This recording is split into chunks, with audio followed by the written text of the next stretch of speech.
So hey YouTube family, welcome back to my channel. So आज हम देखने वाले हैं roasted mode on Kokila aunty का।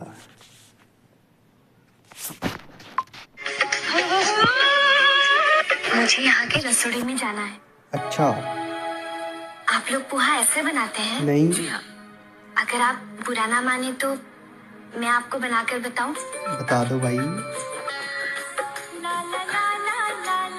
अरे वाह, अरे वाह, ठीक है, ये भी ठीक है, ये भी खा लेंगे। ये लीजिए, नमक पौष्टिक कम है। और स्वादिष्ट पोहा तैयार। देखें दूसरी बात। सो गाइस, कैसी लगी आपको आज की कोकिला आंटी की रोस्टेड वीडियो?